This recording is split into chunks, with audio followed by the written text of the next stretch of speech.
แต่วันที่เธอจากไป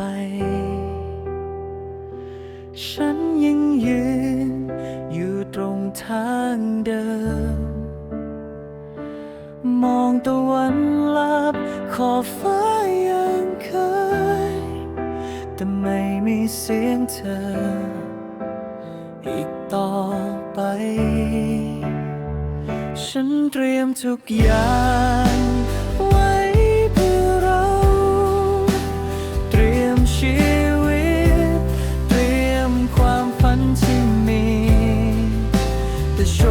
คชะตาไม่เมตตาอีกทีเหลือเพียงฉันกับความทรงจำที่เจ็บปวดทุกค่ำคืนลมพัดใบไม้ไหวเหมือนเสียงเธอเรียกชื่อฉันเบาๆหัวใจปวดร้าวแต่ยังคิดถึงคนที่ฉันรักสุดหัวใจฉันเตรียมวันเวลาไว้รอเธอเตรียมเรือนหอเตรียมรักที่มั่นคงแต่วันนั้นไม่เคยจะมาถึงเหลือเพียงฝันที่ไม่มีวันเป็นจริงฟ้า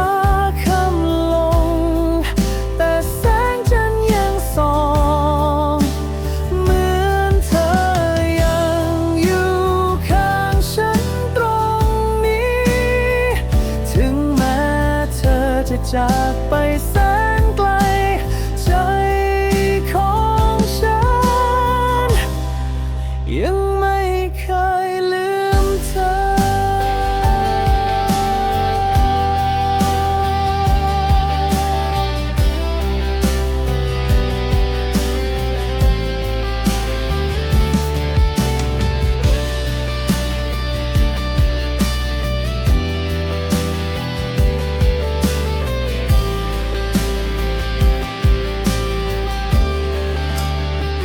ฉันเตรียมทุกอย่างไว้เพื่อเรา แต่ความรักกลายเป็นเพียงความฝันแม้การเวลาจะหมุนผ่านไปเท่าไร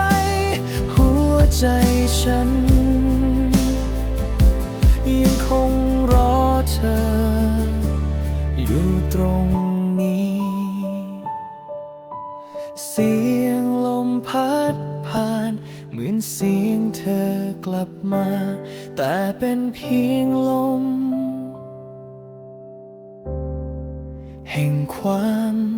ทรงจำ